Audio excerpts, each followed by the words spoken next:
The first question this morning: Why do we walk barefoot during walking meditation? Okay.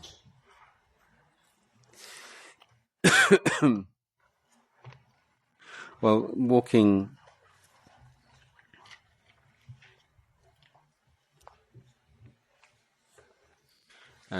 barefoot's not absolutely compulsory.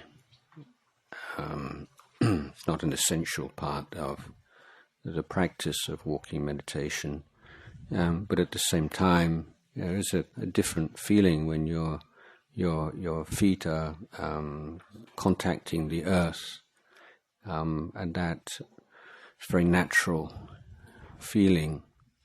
I think is something I really enjoy and appreciate. I mean, particularly if you're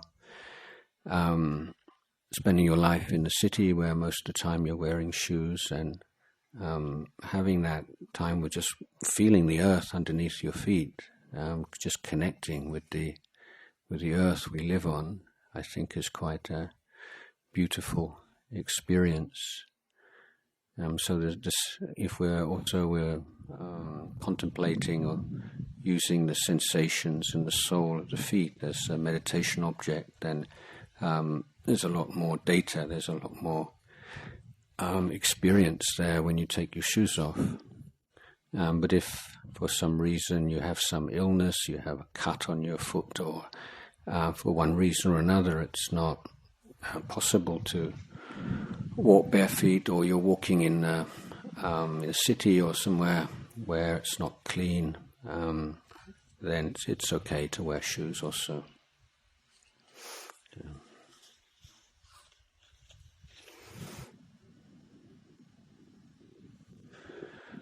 How to decrease negative self-talk. The self-talk is an acquired habit. I mean, you're not born with it. You learn it. The more you do it, the more natural it comes to seem. And the most successful therapy for dealing with chronic depression these days is what's called MBCT, which is mindfulness-based cognitive therapy. And the theory of this school of therapy is that people who are chronically depressed have certain kind of scripts in their mind, certain kind of phrases, or what's here referred to as negative self-talk. And these become so habitual in the mind that every time you have some setback or some difficulty, then this phrase or this thought pops up in the mind, and you identify it and you believe in it, and that increases the sense of depression. So, for instance, maybe I'm hopeless.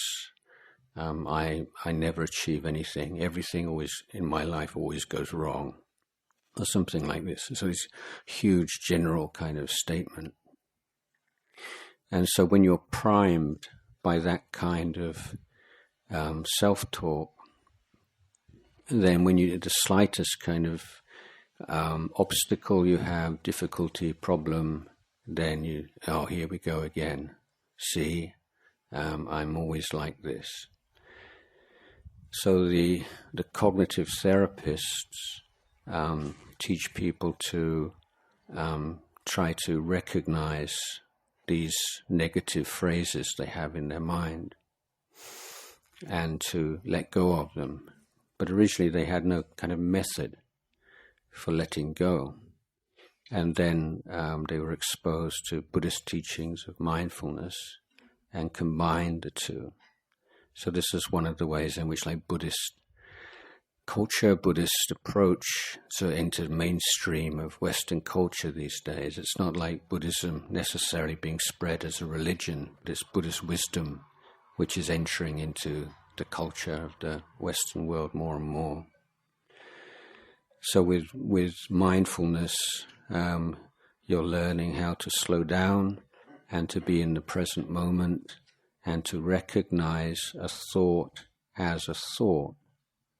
Now that's a very simple phrase, isn't it? But it's quite a profound thing, to see a thought as a thought, to see an emotion as an emotion, a memory as a memory. It's just that. It's just a thought. It's just an emotion. It's just a memory, no more, no less. It's just that. So one of the similes is like the mind's like a sky, the sky, and thoughts and emotions like clouds. And it's quite clear, that the sky is not a cloud, the sky is not a bird, the sky is not an aeroplane. These are just things that pass through the mind. And just recognizing that simple truth as experientially, not as an idea and as a like Buddhist philosophy, but experiencing it for yourself. And anyone can experience this. Then your attitude to what goes on in your mind changes. You have a new perspective on things. And this is how this kind of negative self-talk can be recognized for what it is. It's just a thought. It's just a phrase, just a habit that through negligence, and we don't, we learn how to bathe ourselves, keep ourselves physically clean from when we're baby, when we're small children. We have a shower every day, we bathe, we wash our face, we wash our hands. But the most elemental, basic kind of mental hygiene just goes right by most people. So you grow up, and then suddenly you find, you don't know how to look after your mind, and suddenly some bad things happen in your mind, and people just drop into this kind of depressed state and don't know how to get out of it. But a lot of the basic work is done in this meditation practice, mindfulness practice, of being aware of what's going on in your mind, and not identifying with it, not saying this is who I am. So that's a basic practice. How to practice letting go, how to release from attachment. When I was a young monk, one of the Western monks asked my teacher, Ajahn, he said, this letting go, you're always talking about letting go, but it's so difficult. So how do we do it? And Rinpoche said, before you can let go, if you can't let go yet, you have to oton, you have to be patient, you just have to hold something like this. So, like the thing with pain, and like physical pain and mental pain, if you can imagine this is like charcoal or something very, very hot, okay, and it's on your hand like that. So the heat and the pain is restricted to the parts of the charcoal which is directly in contact with the skin, okay. But what we do normally is we feel that pain and we go like that. And that's the natural reaction to pain. You tense up, you go like that. So what happens, exact opposite of what you want to happen, instead of the pain being reduced, you increase the pain because the area in contact with the hot object has been increased like this. So what patience means, what kwamoton means, is it's less like that. Okay, it's still there, still hurts right at the point of contact, but you're not adding to it through that foolish reaction to it. You're just holding it there. And this is life skill, being able to hold unpleasant things without reacting to them. Some unpleasant things you want to get rid of them. They're dangerous, and there's no, and you have the possibility, the ability to get rid of things, that's all right too. But sometimes you can't. It's just beyond, you just have to put up with things. And you put up with things, we're just holding them like that.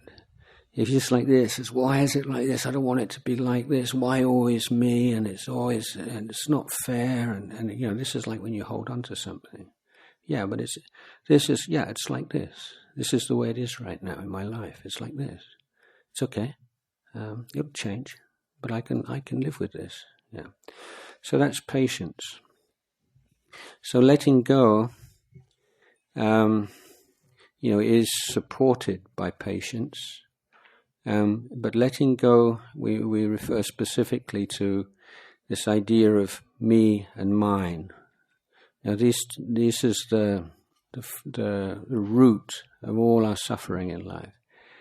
Taking things which are impersonal to be personal, taking things personally, and identifying with the body and with feelings and emotions and thoughts, saying, this is me, this is who I am.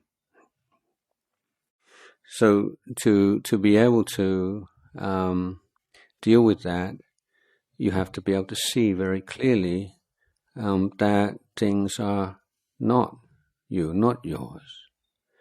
Again, it's an idea, as a philosophy. It's kind of cool and profound, but that doesn't help you in real life. It helps you have to see it for yourself.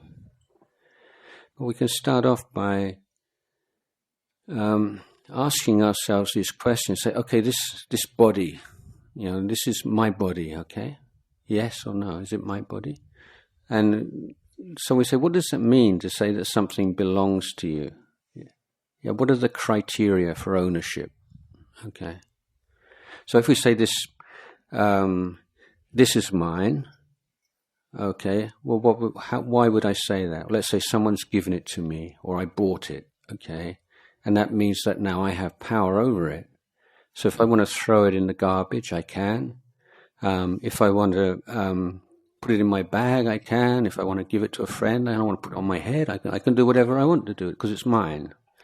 So what it means when we say it's mine is that I have power over it, okay? So ownership is related to power. Having power over something means you have ownership over it. So the question is, what kind of power do you have over your body? Okay, so we say, yeah, this is my body, keep away, this is my body. So the first question is, can you tell your body not to get sick? Can you tell your body not to get old? Can you tell your body not to die? No, I mean, the most important things, you can't, you have no power at all. And you have so little power over your body. You can do certain things to the body. The body gets sick, you can take medicines, you can make it better, you can beautify the body. These days you can have injections and operations and all kinds of things to look beautiful and attractive. But really it's very, very limited. What you can only do, you have a small window of opportunity basically that nature gives you. But you can't do anything which is outside of the boundaries which nature gives you. So when you see that, this body is just part of nature. I've been talking about this. There's solidity and fluidity and temperature and motion, and what we call the four elements. These are the constituents of the human body. But the human body, it just goes its own way according to the nature of things. But it reacts according to causes and conditions. So if you go outside in the hot sun, whether or not you want to, you'll sweat. If you go out in the very cold, you'll shiver. You don't want to sweat, you don't want to shiver, but that's just what happens with the body. So the temperatures in the world range from -30, -40 Celsius in midwinter in Canada or Russia or somewhere like that, to high 40s, even as high as 50 degrees sometimes in India or Africa. So you have that, this is a range of temperatures in the world from, say, -40 to plus 45, 50. And within that spectrum, just what a narrow band the human body can be comfortable in. From, if you say without clothes, well, maybe from, say, 20 degrees up to 30 degrees, maybe. You can be reasonably comfortable.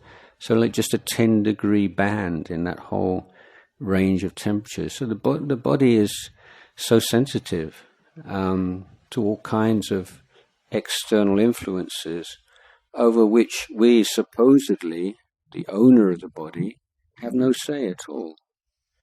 What we can do is if you're going to go to a hot place, then you can wear a hat, or you can wear cool clothing, or you go to a cold place, you can wear warm clothing. So you can do certain amount, but only so much. So this is we can let go of the physical body. It doesn't mean you don't wash anymore, or you don't take care of your body, you don't take medicines when you get sick. But what it means is this is not who you are. It's just, nature that you're dependent upon for a certain number of years. This is the idea of letting go. It means letting go of attachments. And we can let go of attachments because attachments are always based on faulty thinking, faulty perception. And we haven't looked closely enough. So this is the Buddhist answer, it's not saying you have to believe in anything to be a Buddhist, but saying, look again at your basic beliefs and ask yourself, is it really true? So it's this questioning attitude. You're really interested. What is this body? What is this mind? What is going on here? What does it mean to be a human being? These are the questions at the heart of Buddhist religion.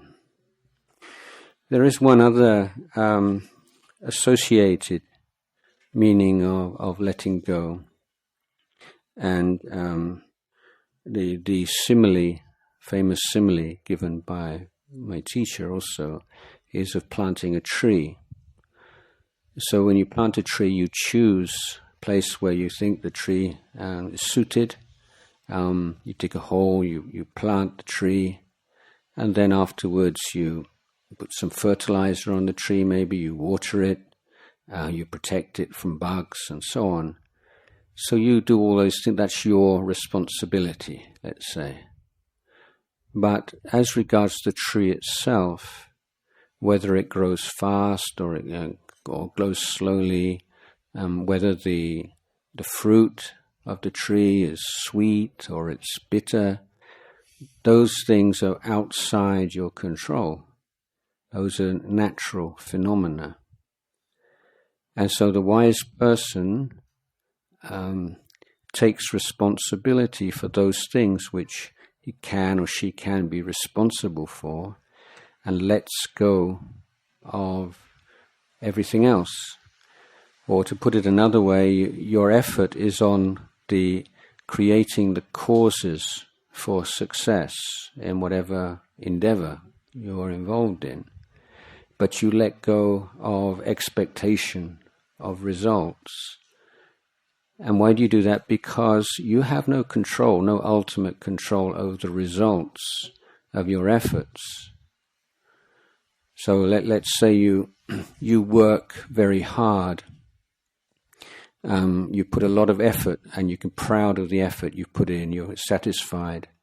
Done the best you can. But whether that will have a good result can depend on all kinds of things. Let's say you're in a corrupt organization, and you have enemies, or you have people who use money or influence to push their program and to suppress yours, for instance. Or perhaps you put a lot of your investment into a company, and then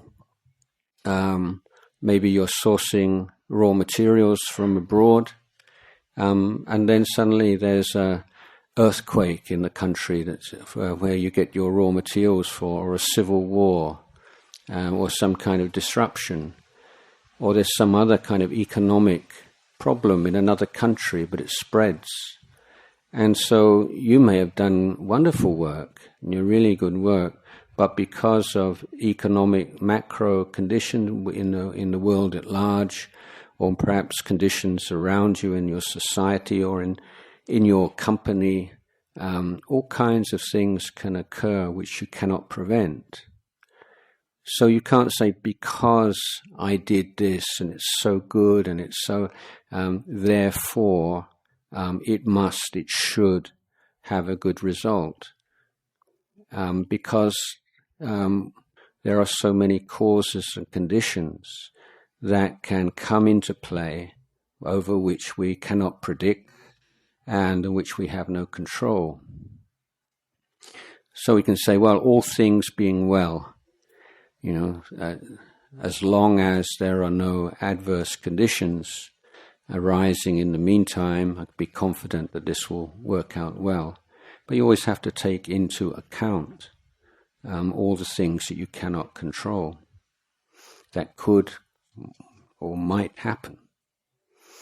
So that's a way of letting go of the results of your action and putting your emphasis on the action itself. And that sense of, well, I did my best. I did as best as I could given the circumstances. That's your fallback. That's your refuge.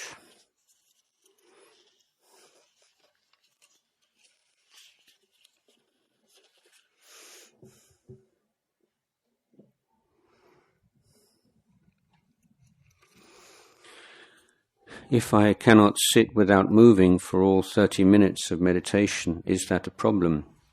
How can I deal with the discomfort? Well, I did speak about this this morning during the meditation. And if you've never sat for more than 5 or 10 minutes at a time, 30 minutes is a long time, and I appreciate that. Nevertheless, you should try to set goals for yourself. And you say, okay, maybe I don't make 30 minutes, but I'll make 10 minutes without moving. And then if I can't, then maybe make one movement, or maybe I'll make 2 or 3 movements within 30 minutes. But this idea of trying to increase the length of time, but it's so much a function of your mind, and I was talking about the resistance and the irritation and the frustration. All these mental states increase physical restlessness. So if you're only working like willpower, I'm not going to move, you probably explode. So it's not just a matter of willpower, but it's a matter of putting your mind into the mindfulness and being in the present moment and not go back to this idea of identifying with those feelings of, oh, I don't want this, it's not comfortable, I don't like this. These are it's like you're a slave and these are your masters, all your life, no, I don't want to, I don't like it, I'm not going to do it. We have developed this voice when we're about 2 years old, and it's still inside your head, this 2-year-old, no, my, 2-year-old kid is my. And we have this 2-year-old kid in our heads. And unless you do something about it, it'll influence you throughout your life. You get older, you don't like to admit it even to yourself. But often, when you're really honest, why did you do that? Well, I just didn't like it. No, my. So being patient with that, being patient with discomfort. And as I say, if there's anything that will stand you in good stead in whatever you do in your life, in whatever career you have, in relationships, in marriage, become parents, whatever you're doing, that ability to be patient with discomfort is one of the most important things you could ever learn. Just to be there and just not to feel so great, but yeah, I'm still here, I'm still hanging in. And not getting caught up in the negativity that will arise in your mind because of the discomfort. So this is the thing, you can take these two things apart. There's the discomfort and there's the negativity about the discomfort. And this is the discovery through meditation. They're not the same thing. You can separate them. So there's a formula. There's a teacher, an American teacher, came up with this really good formula. So he said, pain multiplied by resistance to pain equals suffering.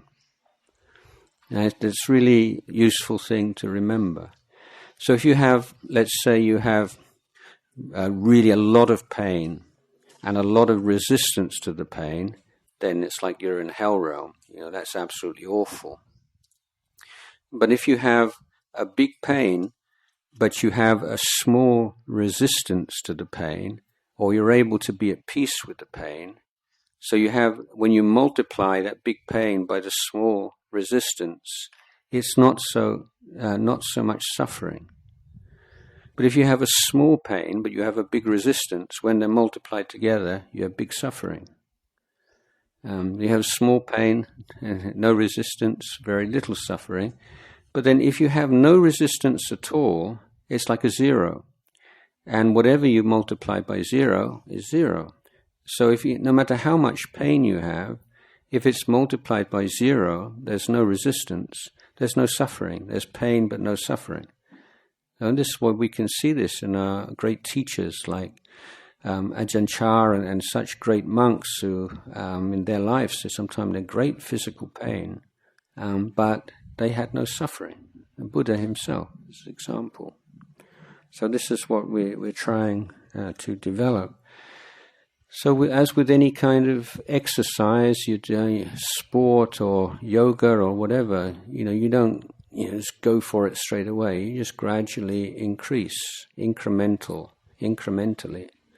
until you've got it down. But if your mind becomes calm and bright and peaceful, you can look at the clock and what? No, I can't have been sitting for that long. So where did the time go? Yeah, because your body, when you've been very mindful, your body relaxes. And if you're mindful, it doesn't mean you go to sleep. It's not your time's gone so quickly because you've been asleep, but because you've been awake, then your perception of time changes very much. And you can find you sit for a long time.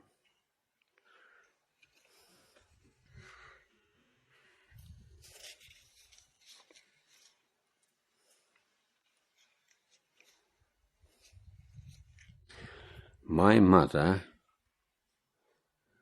okay, I'm going to paraphrase here. My mother is always angry. Not quite sure what the first sentence, but basically that's the gist of it. My mum's always angry. She can't put her heart to calm. How to tell her, don't be angry and calm down. So number one piece of advice, don't say to your mum, don't be angry, calm down. Because that'll make her more angry and less calm. So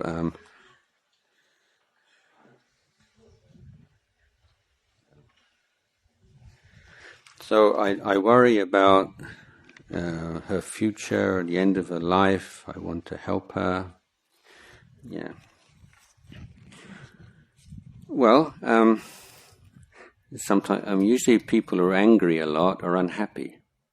That's why people are angry, frustration and anger, and especially if you in your job or out in the world, where you have a lot of anger and you don't know how to deal with it. You've never learned how to meditate, then you just hold it in. So when do you stop holding it in? When you get home. So people just using their family members as like Rinpoche like tankaya. He's the people around you like tankaya, just to get rid of all this garbage and let off steam. First of all, it's a certain amount of sympathy and try to understand your mother. What is she very unhappy about something? Is there something that can be done about that? But also it's not, as they say, a good idea to say, Mum, you're always angry, and calm down, because that makes it worse. But you can talk about the impact it has upon you. And I was talking about this yesterday, to be very specific. And you say, Mum, when you shouted at me yesterday, it just made me feel so upset. And to give people feedback about the consequences of their actions in a very kindly way, not to score points or to prove that you're better than she is or something, but just to let someone recognize when they behave in that way, that it has consequences on the people around and the atmosphere in the home. So usually as the son or daughter, particularly in society here, it's very difficult to speak to parents about their problems. But it usually needs to be somebody else, and to invite your mum to go on a meditation retreat, maybe, or to go and maybe go Tiao Dang Jamwat and just spend some quiet time together and relax together, and then maybe, as I say, if you can encourage your mother to practice meditation, and that would be probably the best thing. But you'd have to be a good example. If you to show your mother that you've done this and you really see some benefit, and it'd be wonderful if your mum could experience this a bit herself. So. This is the kind of things to do if there's a third person. If your mum is not interested in Dhamma, in Buddhism, and she really a lot of resistance to, and sometimes and maybe it's need to see a therapist. Maybe there's some other problem in the family between your mother, your father. It could be all kinds of things going on. I don't know. So as a child, there's only so much that you can do. But, and depending also on your relationship with your mother, how open your relationship is, how easy it is for you to talk about things, personal things. So some mother-child relations very, very close, others are not, when just things you don't talk about in certain families. So be aware of what you can say and what other members of the family, particularly elder members of the family or your grandparents, for instance, can say something or not.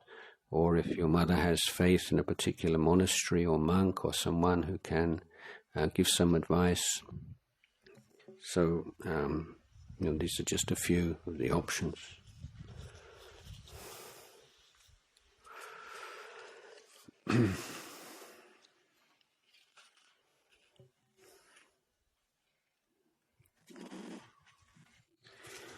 How can I adjust myself in another country?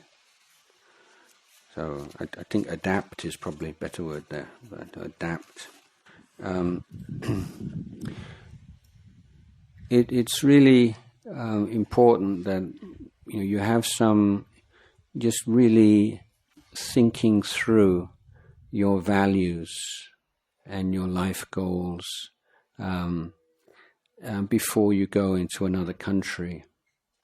Particularly as a Buddhist, you're Buddhist. What are your Buddhist values, and what are the things that are important to you that you want to uphold? So, when you go to another country, if you feel very insecure, maybe you're going and you already have friends there and people that you feel comfortable with. But if you're going to college or university and you don't know anybody there, you're going to feel kind of insecure, and then the danger is that you overcompensate and you just want to be liked and you want to be popular, you want to be accepted, and so you'll do anything to be accepted. and then you lose sight of your principles and your values, merely out of fear of being left out or not being part of things. So I think it is important to clarify to yourself what your values are before you go, and have certain boundaries for yourself. A need to and desire to make friends and to be accepted, that's natural and normal. But have a sense of boundaries and how far, in what sense are you willing to adapt. So, example from the monks, when we established our first branch monastery in England, then there were so many views and opinions about how a tradition based in forests in northeast Thailand would adapt to living in England, in a cold country, and living in houses rather than kutis and so on. At least to begin with. And the most influential lay Buddhist in England at that time, a man called Christmas Humphreys. He was born on Christmas Day. He was called Christmas. And he was a high court judge, a very powerful man, and wrote books about Buddhism. And so he was of the opinion that monks would have to adapt, and they couldn't dress like this. They would have to, make a new kind of uniform to fit with the West. And he had all these different ideas about what would need to be changed.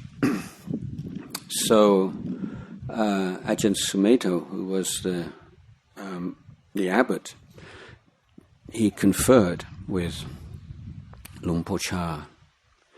And Luang Por Chah said, we just go there and try and live just exactly the same way as we do in Thailand. And then if there's something comes up which you really can't change, you really can't deal with, then we'll consider make some changes. And we found that could live the way that monks have lived for 2,500 years in the forest in almost every way. The only adaptations made were clothing.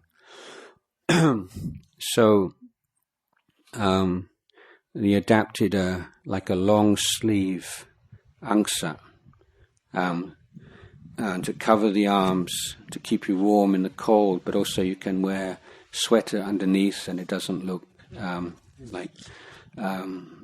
it looks okay, you can't see it.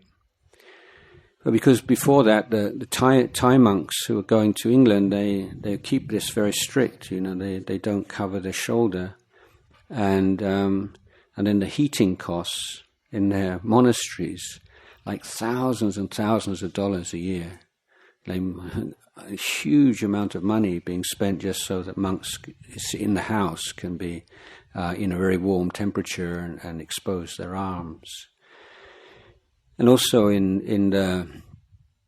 there are cultural things, like in Thailand, everyone's used, this is the way that a monk dresses. He says his shoulder and his right arm exposed. But in the West, it's like these monks, they're supposed to be like rip roaring, and they're like half naked. They got half, and their arms hanging out of their robes. And people think it doesn't look very beautiful, not very appropriate. So it's a reason that they start to wear these. So there's a good reason for it. And then walking on alms round or walking on bindabat in the cold, it's very cold temperature in the winter. Then monks wear shoes on alms round rather than go barefoot. So these are kind of minor things of clothing. But most of the really almost all of the important things could keep just the same. So, as I say, when you go somewhere strange, and you think, this is kind of misadok, this is inconvenient, and this is that, I need to change, I need to adapt. But if you just look and see, usually you can go on pretty much as normal. So it's a matter of being observant of what's going on around you, and not just this is the way I do things and everyone else just have to deal with it. So being tactful and thoughtful and considerate, gringchai, and adapting in all those ways that seem appropriate when looked at with a clear mind. But you don't have to adapt to everything. If you go to America, for instance, in certain, particularly in central part, not so much in the east-west coast, but in like middle America, then you're often going to be meeting young, like evangelical Christians who want to convert you to Christianity or to Mormonism or something. So obviously I don't recommend you adapt in that way. So being very tactful, but being very clear yourself why you're not looking down on other religions. You respect every religion, but you prefer, for you, Buddhism's a religion. You should be able to explain why it is that you're happy to be a Buddhist, what it is about Buddhism, which you look up to, and which gives you faith and helps you in your life.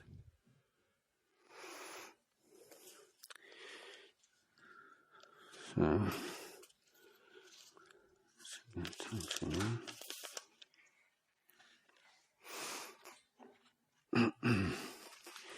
there seems to be little progress during my formal practice. Over the years, mindfulness does not seem to have developed much. Next to that, there is a lot of tension. Sometimes I end up getting out of meditation tighter than I got in. It seems like tanha is just too strong, and I always just end up resisting and craving. How do I deal with this? Well, the saying that there's a lot of tension and you're tighter coming out than when you go in, then these are obvious indications of like a gaining attitude. You want to get something from what you're doing. Want to become something or to get something, and that's how you get tense. And the more tense you get, then the less mindful you are. The more frustrated you are. The more frustrated you are, the more you push, and the more you push, the more, and it just goes on a big cycle. So I've been talking about the importance of balance between effort and relaxation. And another simile is like you have a small bird in your hand, and if you hold that bird too tightly, then you'll hurt the bird, or it may even die. But if you hold too loosely, then the bird will fly away. So how can you just hold that bird? Don't hurt the bird, and it doesn't fly away. And that's the kind of effort you want. So when I never use the word concentrate, and I never say concentrate on your breath. I think it's a really misleading word. And in Thai, we also have this like peng. So when you peng something or you concentrate, it's like you stare at it. If you stare at anything, your eyes get sore. And if you stare with your mind at a meditation object, same thing, your mind gets stiff and sore. So you need a lot more, be aware of this gaining idea. You need to put more effort into the practice when you're not in formal meditation, and to be maintaining awareness. I would suggest to do some more loving kindness meditation towards yourself and others. Also, if you have the opportunity to go on a longer meditation retreat, a 10-day course, 7-day course, or even to go and stay in a monastery for a week or 2 weeks, where you're just away from all your usual conditions and memories and perceptions, and really give yourself to the formal practice without any other concerns for considerable lengths of time, so that you can see some progress in your practice and get some new energy and inspiration from it.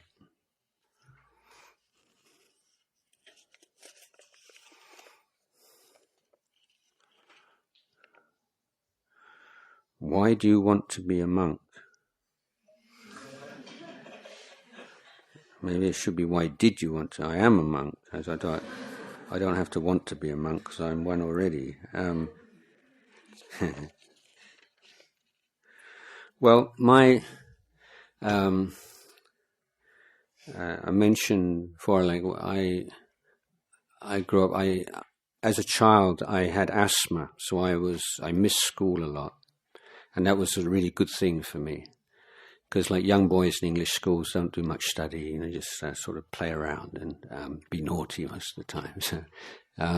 So I spent a lot of time at home alone, and I read a lot. So I was a great reader from when I was small. And so maybe more kind of thoughtful and introspective than most children of my age. So I found Christianity completely unbelievable. I just couldn't. It just made no sense to me at all. It just seemed ridiculous, to be frank.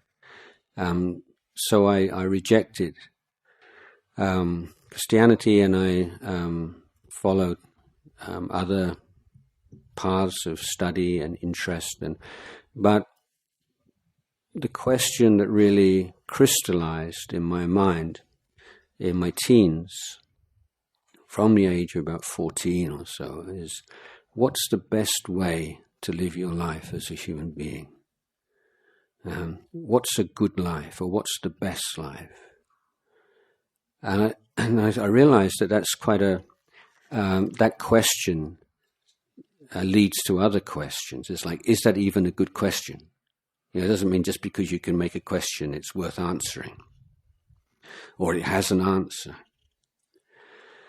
So, is it possible to say one life is better than another life, or is everyone's life just different? And if so, what are your criteria?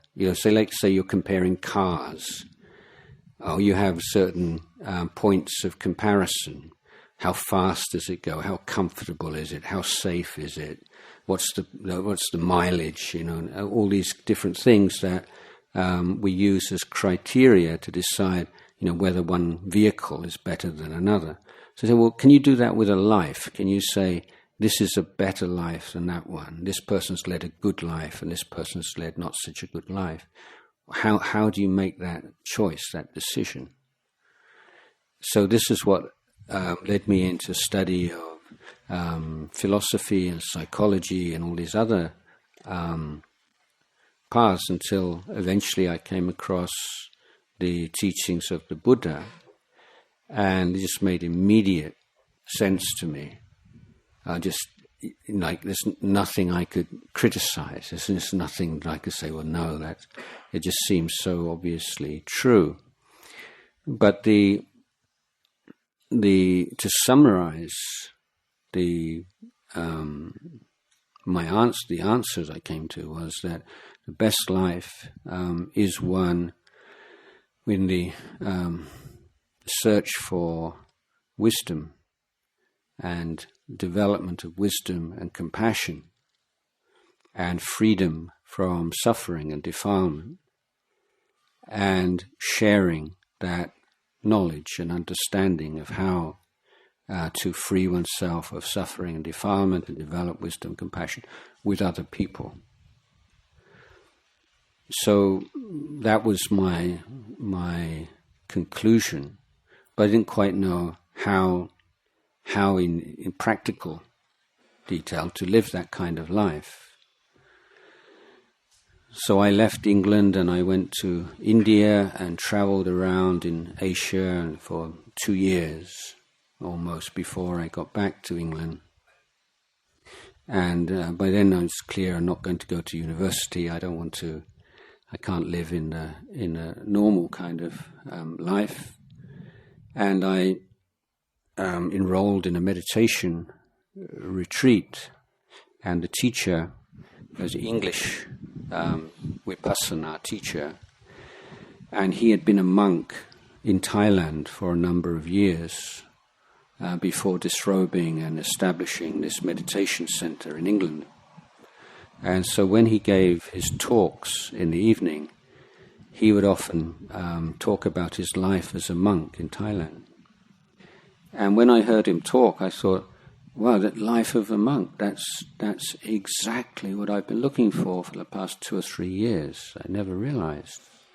And the fact that an English man could go to Thailand and become a monk for an unlimited period, this was, I was just so happy because, before that, most people that I knew, you could go to a monastery or you could go to a meditation retreat center for a month or 2 months, and then you had to leave and get a job and make some money, and then you could go back to the monastery again.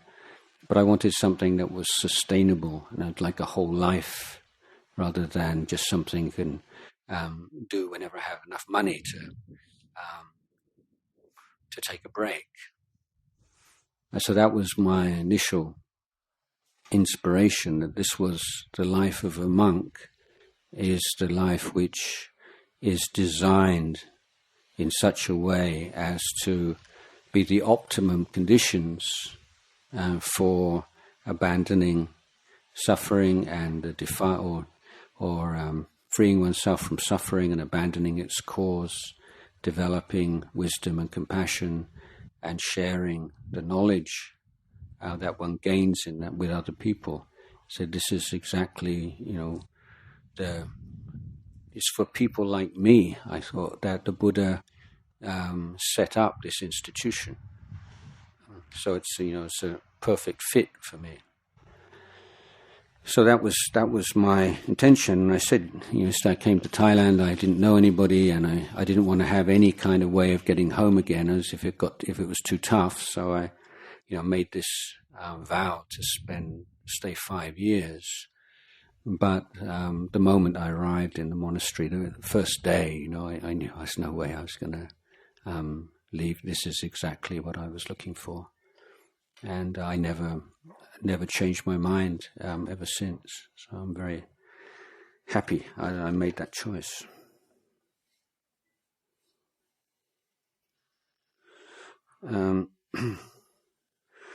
My friend said they do not need to meditate because they get samadhi from running, painting, etc. Is that true? Well, all I can say is your friends don't know what samadhi is. So maybe they think it's true, but what do they mean by samadhi? It means they're running or they're painting and they're not thinking about other things. Okay, so they're not thinking about the past, they're not thinking about the future. They're totally in the moment with their running and their painting. But that kind of activity is very superficial, and it has no lasting transformative effect on the mind. So if you read the biographies of great painters, a lot of them not very nice people at all. Like sort of Picasso and people, great masters, and people are just totally with their art.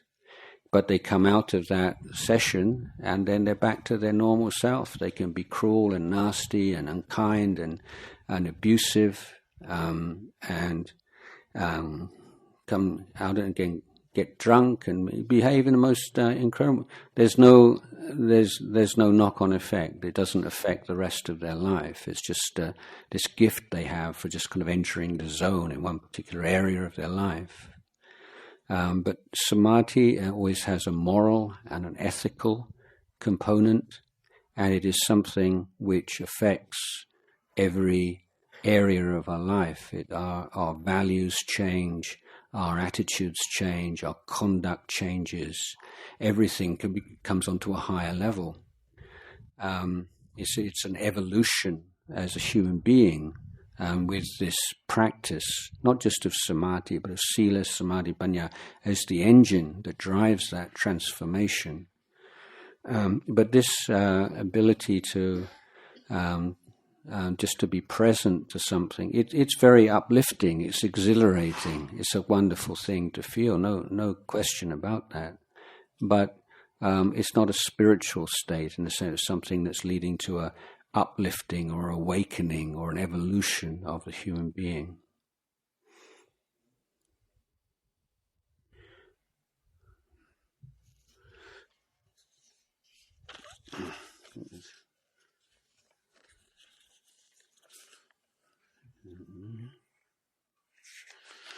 Okay. How to deal with a long-distance relationship.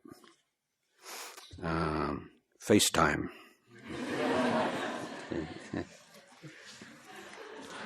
Yeah.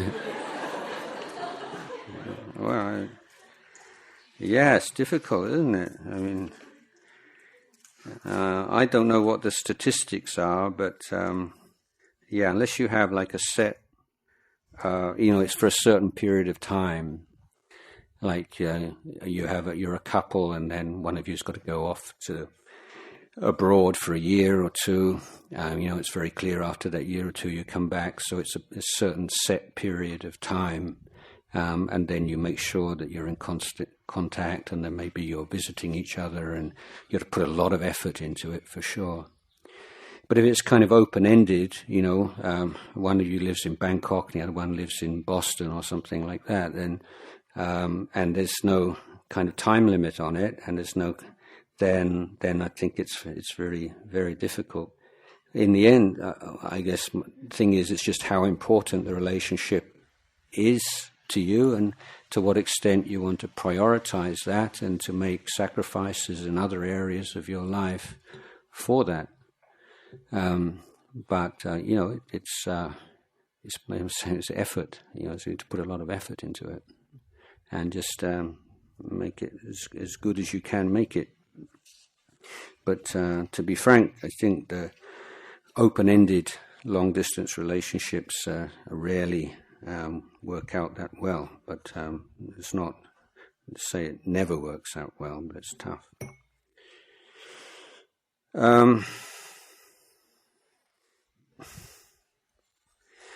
Why do you believe in Buddhism? Can we prove that nirvana is real? I've been talking a lot about Buddhism as being a little bit different kind of religion, a different kind of species or category of religion to Christianity, Islam. There's the belief system, what we call the monotheistic religions. And it's not one which is so much founded upon faith and belief. But the Buddha gives us certain kind of hypotheses to put to the test. So Buddha's saying, like, if you attach, you have a lot of attachment in your mind, you have a lot of suffering. If you have a little attachment, you have little suffering. No attachment, no suffering. So you sort of look at your life and look at other people. Does that seem? Yeah, that seems reasonable. And you try to reduce the attachments in your life and see what effect it has. And you start to practice those teachings of the Buddha which are immediately accessible, sort of basic, simple teachings. And you see what happens. And then as you see some changes and some development and you study more, then your confidence in the teaching becomes stronger. And that confidence is becoming stronger is because of all the teachings, those that you can put to the test have all proved correct. None of them's let you down. They've all been, yes, that's right. So that sense of you're on the path of verifying the truth of the Buddha's teachings, and so far so good. That's the kind of confidence that you have.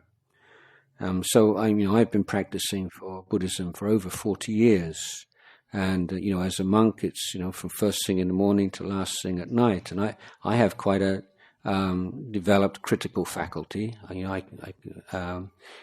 I can look and see faults in things quite easily. But I've never been able to find fault with the teachings of the Buddha, even once in all these years. So I have very strong confidence in the Buddha's teachings. As regards, can you prove that nirvana is real? Then, well, what does proof consist of? It's we say it's pachatang. It's something that has to be realized for oneself. But we can see through the practice of inference, as I say, we can see if we from the point I made just now that if one way of talking about nirvana is complete absence of attachment, that's nirvana. So if you started off as a Buddhist with a lot of attachment, and now you have a few less attachments, and you can see an improvement in the quality of your life, then you can infer from that, if you carry on, then ultimately that state of complete absence of attachments exist. And but that's all it can be. There's like a confidence, a reasoned confidence, a certain amount of faith, but it's not proof. But we often talk about how to prove something. But the question is, let's say I've proved that such and such a thing is true. So then I might counter and say, how can you prove that your proof is legitimate? That the criteria for deciding on something are legitimate? You see, it is this infinite regress. You have to prove that your proof is true, or prove that your proof of your proof is true. And so, what is your proof? And so, so now in schools, there's incredible amount of testing, and the idea is that proves the educational attainments of the children. But many critics, including myself, say no, and tests are not an ultimate proof of educational attainment. It's just proof of how good you are at doing tests, so we always have to go beyond the sense of proof and look at what are the grounds on which we decide that something is a proof or not. Anyway, that's a little bit more complex, but the question is, no, you can't prove to anyone, unless you're an arahant, you can't even prove to yourself, but you have a reasoned confidence.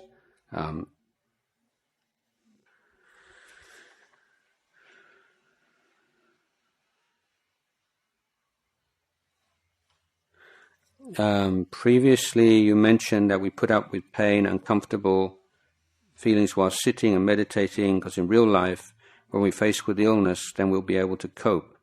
But muscle pain while meditating is also unable to put up. Now, the point I was making was that what we call pain is a complex phenomena. It's not just a physical phenomena. There is a mental component. And that mental component is composed of various kinds of resistance to the pain, manifest as anxiety, fear, aversion, anger, depression, stress, and all of these mental reactions to the pain arise so naturally and so swiftly that unless you meditate, you just think it's just one thing. This is my pain. So in meditation, you're developing the subtlety of mind and the power of mind, where you can just pick these things apart, and you can separate the two, and then you can see, where there may be physical pain which is unbearable, and that's completely separate from mental reaction. It's not that meditating you never feel pain or you never feel something's unbearable, but you can reduce the suffering considerably, or even to zero. So you can have considerable pain, but zero suffering. That's the goal. If you're in that position of having to deal with pain.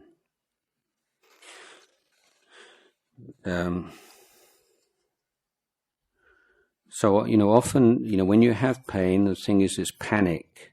You use this panic. I can't take this. It's terrible. What's going to happen? You say, and it's that panic that's unbearable, isn't it? It's not. Is it really the pain? No, I don't think so. Not always.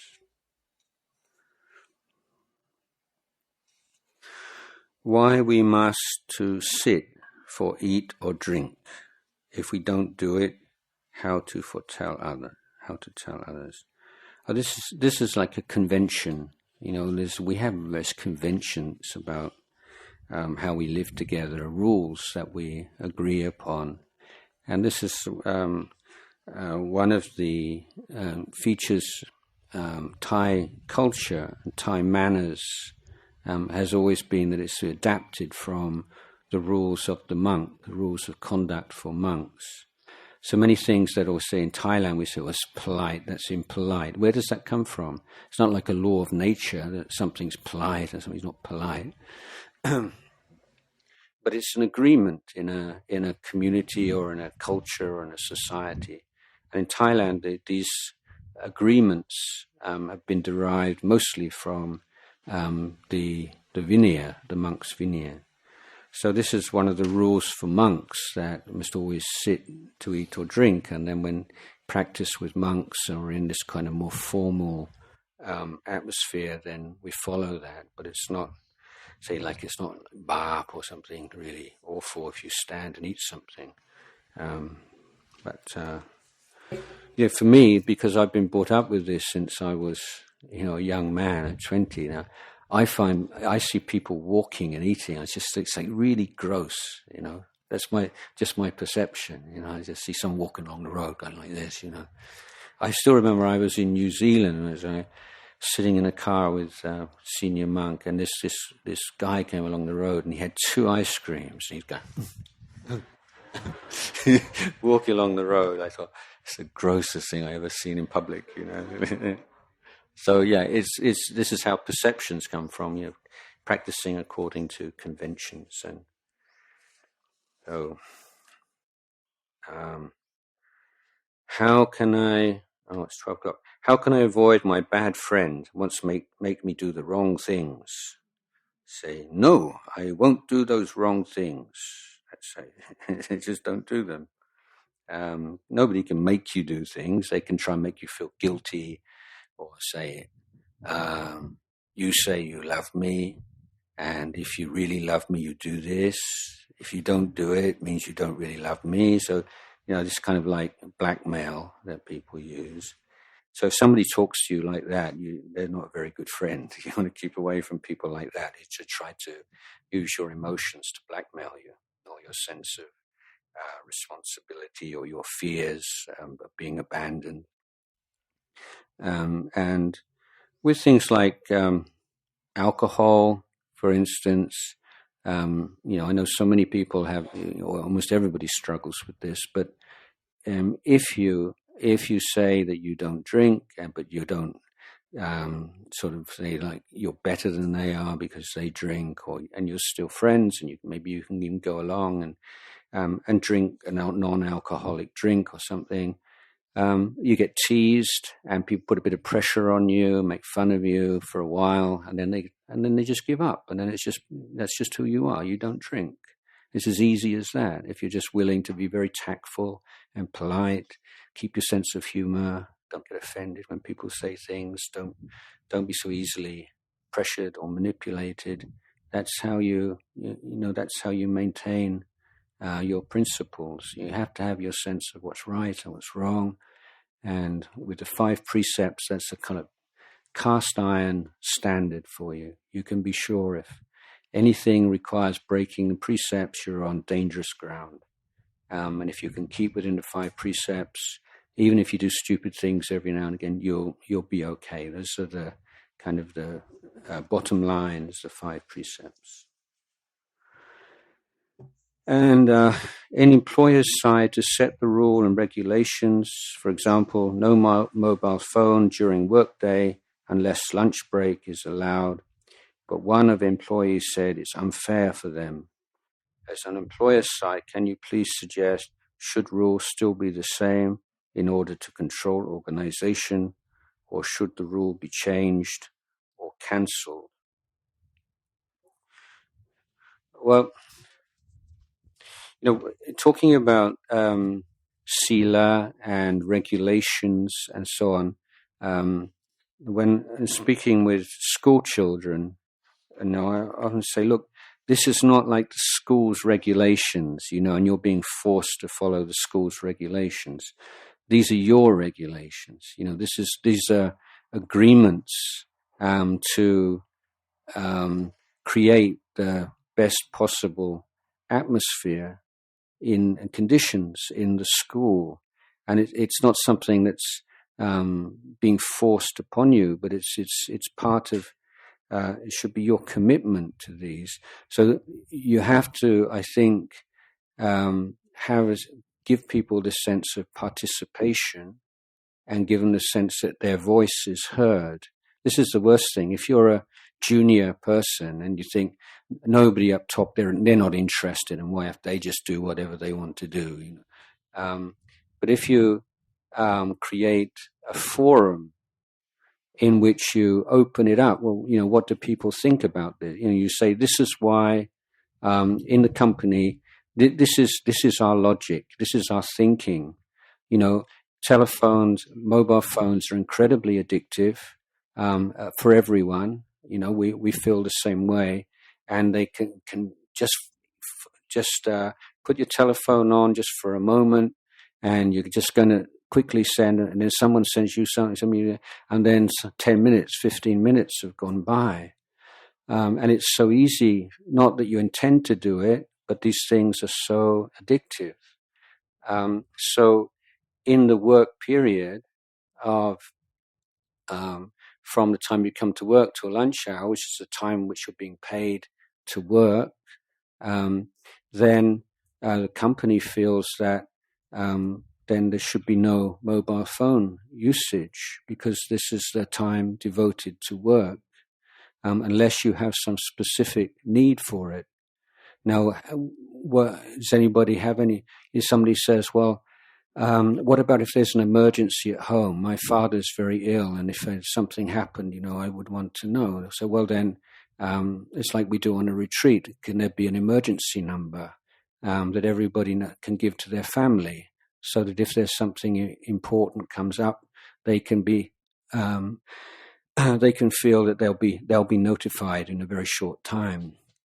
Then ask anybody, who's against this, on what grounds, and then you listen, people, and you allow people to feel that they've been heard. This is the important thing. Not that you necessarily change. You may adapt the regulation after you hear what people have to say, but it's more that you listen with respect to people's feelings and worries and concerns and desires, and then at the end of the day you say, okay, thank you, and I'll take this away, and I'll get back to you on this.